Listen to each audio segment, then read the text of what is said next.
কল্পনা করুন আপনি খুব সিরিয়াস একটা মিটিং এ আছেন অথবা ক্লাসরুমে পিনপিত নীরবতার মাঝে পরীক্ষা দিচ্ছেন। ঠিক তখনই আপনার পেট থেকে অদ্ভুত এক আওয়াজ আসলো।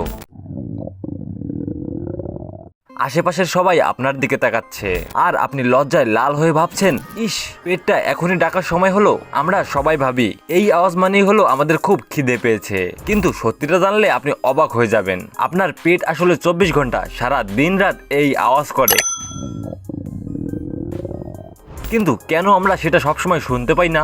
আর কেনই বা পেট খালি থাকলে এই আওয়াজটা এত জোরে হয়? চলুন আজকের ভিডিওতে এই মজার রহস্যটাই ফাঁস করি। স্বাগত জানাচ্ছি এপিজোনের সম্পূর্ণ একটি নতুন পর্বতে। ভিডিও ভালো লাগলে অবশ্যই লাইক, কমেন্ট এবং সাবস্ক্রাইব করে পাশে থাকতে ভুলবেন না। So let's get started.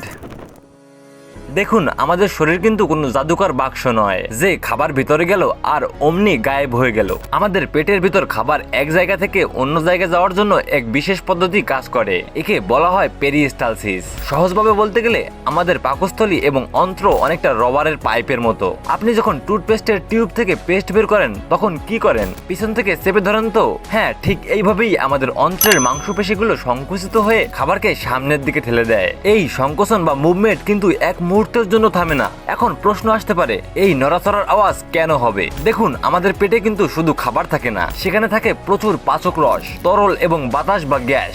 যখন আমাদের অন্ত্র সেই খাবার আর তরলকে নড়াচড়া করে তখন ভিতরে থাকা বাতাস আর পানির ঘষাঘষিতে এই অদ্ভুত শব্দ তৈরি হয়। বিজ্ঞানের ভাষায় একে বলা হয় বর্বরিগমাস।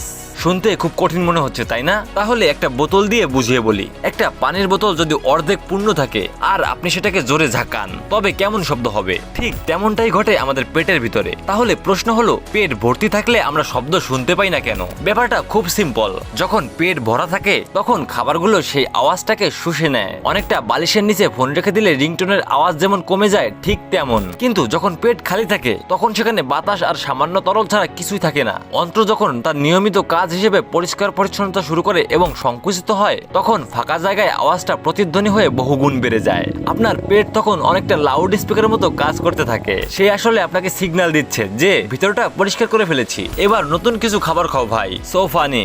তো সোজা কথায় বলতে গেলে পেট গুড়গুড় করা কোনো অসুখ নয়, বরং এটা একটা প্রমাণ যে আপনার হজম প্রক্রিয়া একদম ঠিকঠাক আছে। মানে আপনার শরীরের ইঞ্জিনটা সচল আছে। তাই পরের বার মিটিং বা ক্লাসে পেট ডেকে উঠলে একদম ঘাবড়াবেন না। মুস্কি হেসে মনে মনে ভাবুন আপনার অন্ত্র এখন ক্লিনিং মুডে আছে। তবে হ্যাঁ, আওয়াজটা যদি খুব জোরে হয় তবে চট করে একটা বিস্কুট বা পানি খেয়ে নিতে পারেন। তাহলেই আপনার ইন্টারনেট লাউড স্পিকারটা একটু শান্ত হবে। তো বন্ধুরা, ভিডিওটি ভালো লাগলে লাইক দিন এবং আপনার বন্ধুদের সাথে শেয়ার করুন যারা কিনা সবসময় পেট ডাকা নিয়ে টেনশনে থাকে। তো দেখা হচ্ছে পরের ভিডিওতে। ধন্যবাদ।